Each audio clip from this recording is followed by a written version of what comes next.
Our second reading this morning is taken from the book of Exodus, our reading from the Hebrew Scriptures. Exodus chapter 3 and verses 1 through 15. Listen to what the Spirit would speak into the circumstances of your life today in this reading from Exodus 3, beginning at verse 1. Moses was keeping the flock of his father-in-law Jethro, the priest of Midian. He led his flock beyond the wilderness and came to Horeb, to the mountain of God. There the angel of the Lord appeared to him in a flame of fire out of a bush. He looked, and the bush was blazing, yet it was not consumed. Then Moses said, "I must turn aside and look at this great sight, and see why the bush is not burned up." When the Lord saw that he had turned aside to see, God called to him out of the bush, "Moses, Moses." And he said, "Here I am." Then God said, "Come no closer. Remove the sandals from your feet, for the place on which you are standing is holy ground." God said further, "I am the God of your father, the God of Abraham, the God of Isaac, the God of Jacob." And Moses hid his face, for he was afraid to look at God. Then the Lord said, "I have observed the misery of my people who are in Egypt. I have heard their cry on account of their taskmasters.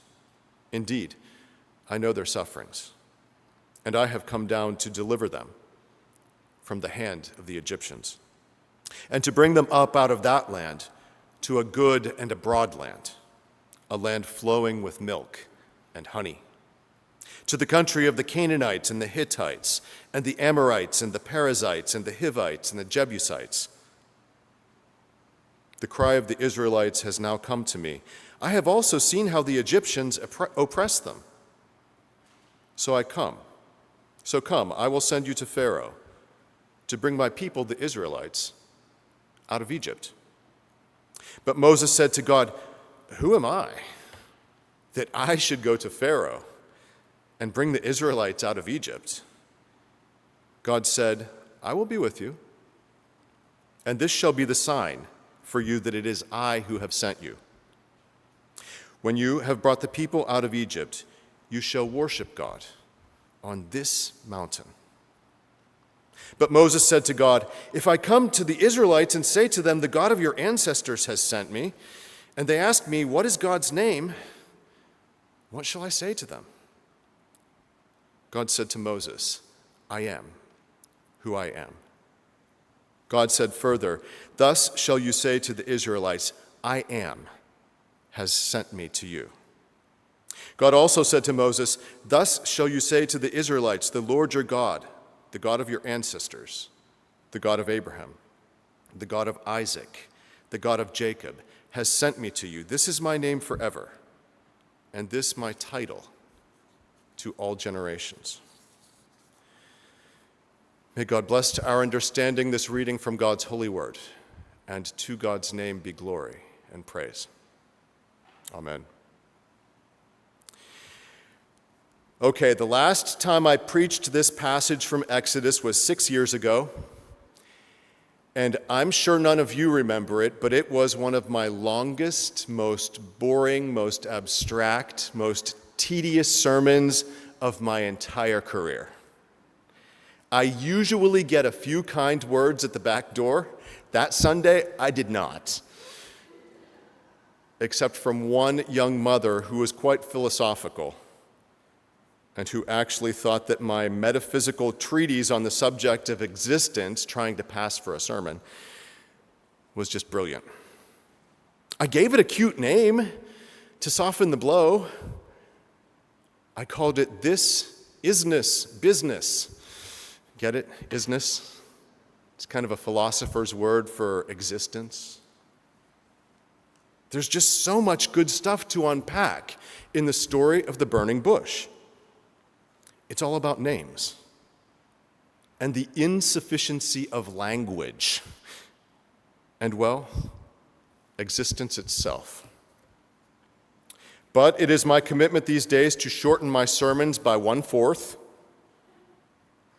and it is Labor Day weekend to boot, how do we tackle such a vastly important text as the story of the burning bush?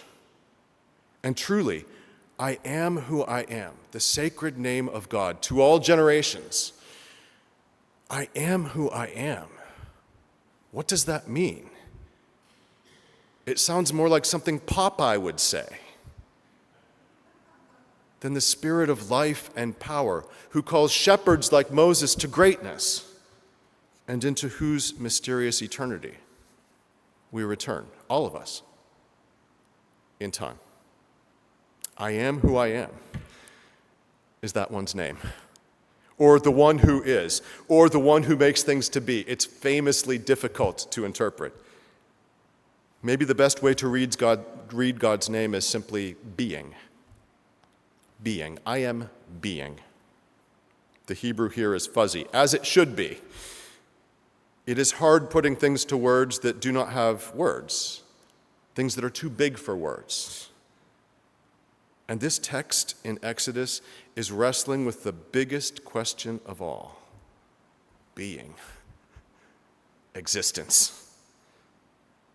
We who struggle daily with our fear of not being, our anxiety, our worry, we can take comfort in the fact that the one who holds us fast calls God's self, being. And the one who calls us and keeps us is named Being. Being's embrace sustains us. We have nothing to fear. And instead of puzzling over the purpose of our being, what's it all about, we can just be. We can just be. See, just one paragraph into the sermon, and already the water is up to our necks. Sometimes words just aren't enough. Sometimes words fail to say the things that we want them to say. Naming things is hard. I have always wished that children, when they were born, got a 2-year grace period before you named them. Because as it is, a kid is born pretty much like any other kid, mostly, and you slap that kid with a name, and that kid carries that name for the rest of his or her life, and we don't know if they're going to fit that name. Wouldn't it be better if we could wait 2 years and see what the kid's all about and then name them? A child is born much like others. Newborns are rarely all that unique, though I will admit that my talkative one was using her lungs quite early. A child is born, and we tag that child with a name that we usually found in a book or on a website. It's a name that reflects the preferences of our day, a name that says more about the people who gave it than it says about the one who wears it. It tells the world in what period of history the parents had their prime. It tells the world perhaps who their parents' heroes were. It might tell the world what we wish for that child. And we write that name out carefully for the person who will come to the hospital room and make out the birth certificate. And then that little person grows up and spends the rest of his or her life with the name that we chose. One of my great regrets is that I was not in the hospital room both times when they came to take the name for my children's birth certificates, because I wanted to insist on umlauts for both of them, Chloe and Noelle, which is Greta's middle name. But wouldn't it be so much easier if we could name a person after we knew them instead of naming them after we know them or before we know them? I think when my parents named me Brian, they were just following a trend in the 1970s, and maybe they were hoping that I would play football like the other Bryans. But if you name your kid Bruno and he turns out to be more of a Percival, what can you do? You wanted him to wrestle alligators, and he mostly likes to read. I was in Cameroon conferred with a name that actually reflected the way people saw me, and that was kind of nice. That name was Bisa Bisa. It meant overfunctioner, overachiever. It meant the one who does absolutely everything around here because he doesn't think anybody else can do it, implied. People called me Bisa Bisa. I've changed. If you want to do a job, you're welcome to it. But I didn't have good boundaries in that time and place, and so I earned the name Bisa Bisa. If you have a nickname, it might say more about you than the name you were given at birth. Do you have any nicknames? Tell me at the door. Any nicknames that you know of. If your family and friends could rename you, what might they call you? If you could name yourself, what would you call yourself? What would you call yourself? Because here in this text in Exodus, we have a curious thing. God gives a name to God's self, and that name is famously fuzzy. It's famously difficult to unwrap and to understand. The obscure Hebrew here is rendered, I am who I am, but there are so many other things that it could be. For the word that's used here doesn't appear much of any place else. And so scholars don't know what to make of it. It's fitting that God's name should be full of mystery. But whether you took Spanish or French or German, I want you to think back. The verb to be is always not just an irregular verb, but a very irregular verb. It's very irregular in any language you know. I am, you were, I was, be, am, are, is, was, were. All these different words for the same thing. Why not simply I be, you be, they be, we be, for all things present? Or I beed, you beed, they beed, we beed, for all things past. That would make sense. Not all old words in our language are as complicated as to be. Wait is a respectable old Anglo-Saxon word, but I wait, you wait, they wait, we wait. We all waited. Nice and simple, it makes sense. Why is to be so hard in every language I know? It's as if our ancestors sensed the complexity of being and decided to honor that complexity by giving it a bunch of words to learn, depending on who is being. To be doesn't follow the rules that were designed for other verbs, and why not? Maybe because it has a bigger job. Maybe because it has the biggest job of all, to point to existence itself. All the myriad swirling questions of humankind come down to this question, don't they? Being. Why do I exist? Did I exist before I was born? Will I exist after I die? All hopes and doubts and fears come down to this question of being. And if I do not cease to be after I die, what will I be? Does God exist?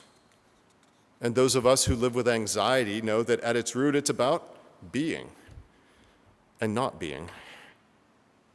Maybe that's why the verb to be is so tortured in nearly every tongue. It's overworked. It's given a job too big for any word to carry. Now, I am almost done with the grammar lesson, I promise, though I love this stuff. I'm almost done with the grammar lesson, just a few more thoughts. When Moses asks God's name at the burning bush, it's a reasonable question. Who are you? Moses asks, what name am I going to give these people? They don't know who you are. And God responds with some form of the word to be, but the way God says it is in a way we don't have in English, that's all tied up in the identity of the one who's doing that verb. For example, to teach. The response would be, I am the teaching one. To preach. I am the preaching one. To be. I am the being one. And that's what God says. I am the being one. It's almost as if I am the one who is. I am being. I am existence itself.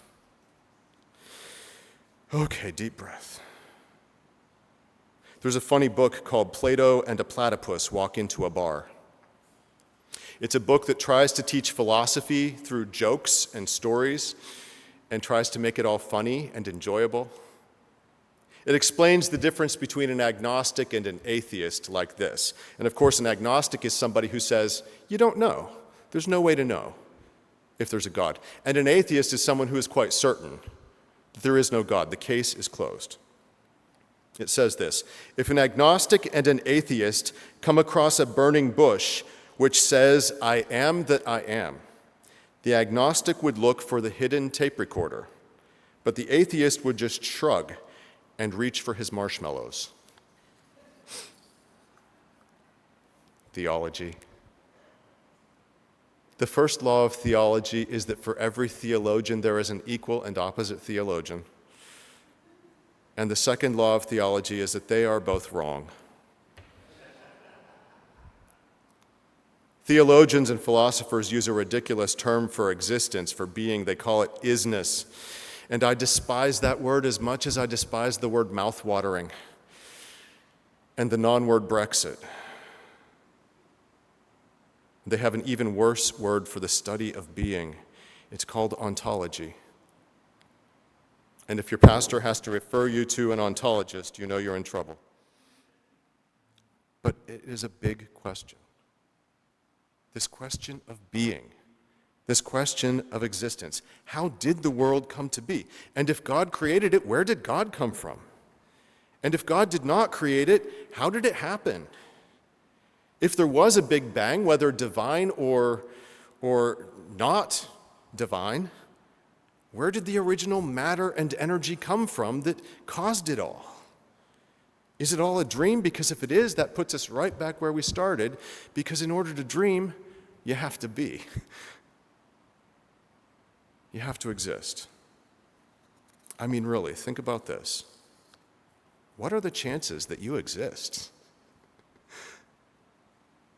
What were the chances that you would ever come to be?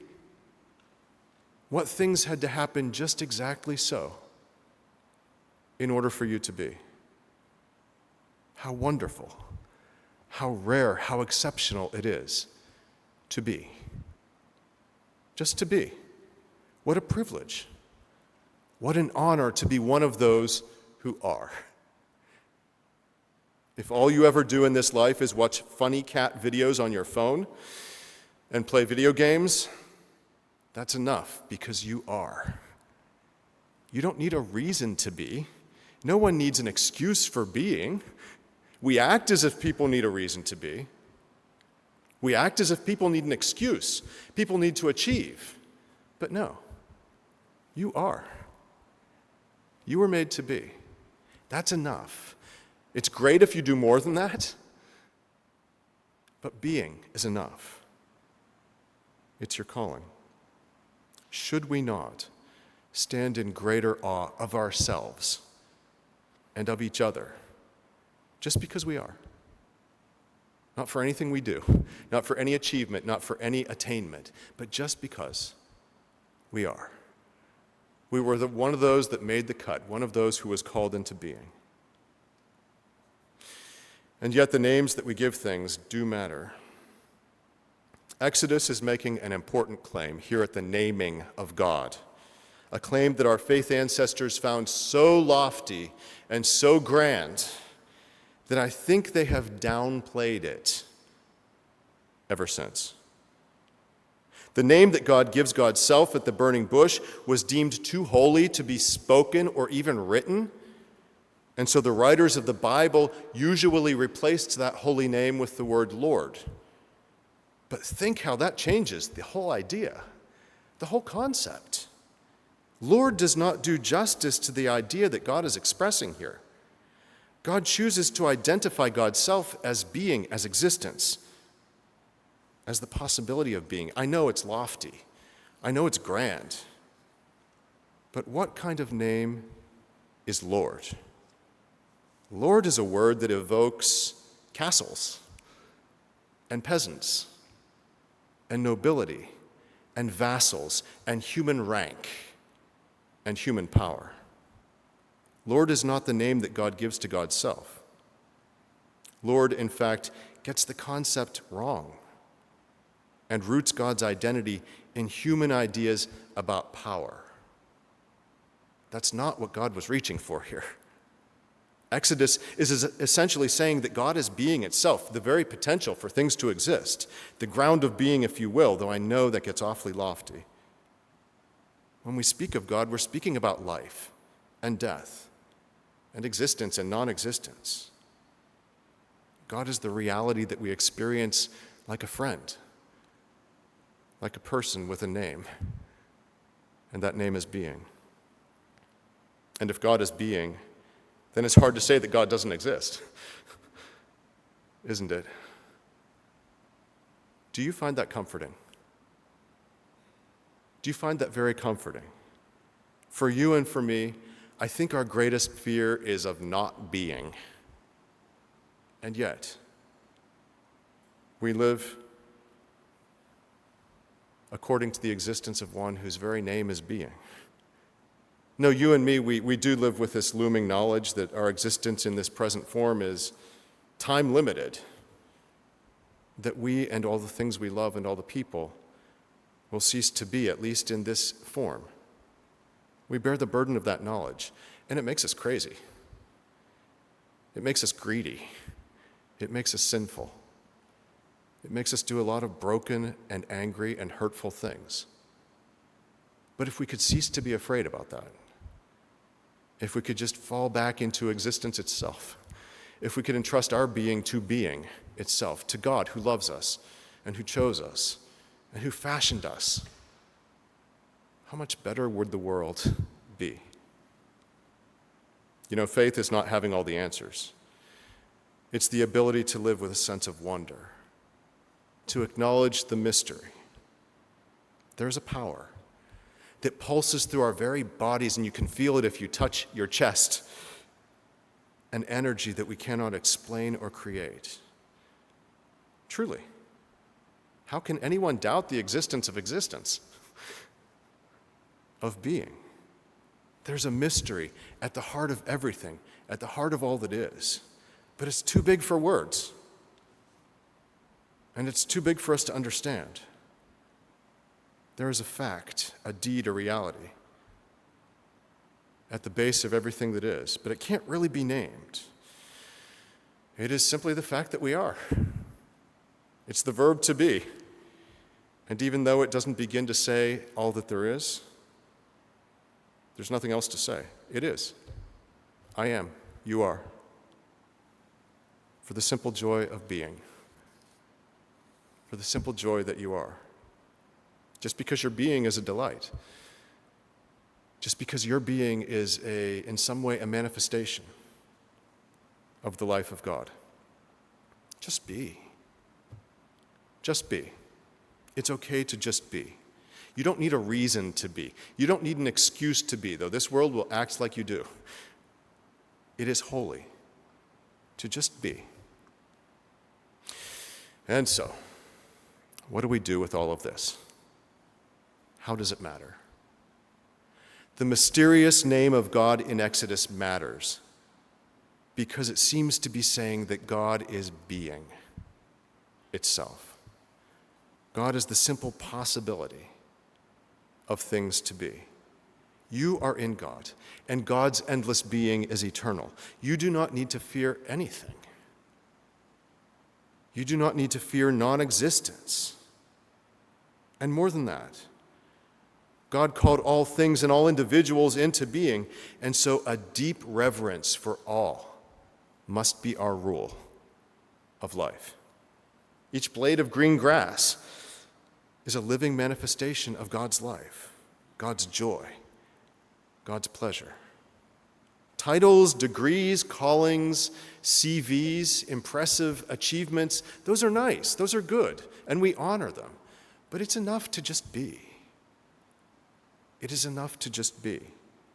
And so let us cherish each other for no other reason than for the fact that we are. Let us love ourselves and all the living, for though words cannot contain the truth of it, our God chooses the name being and embraces all that is. Amen.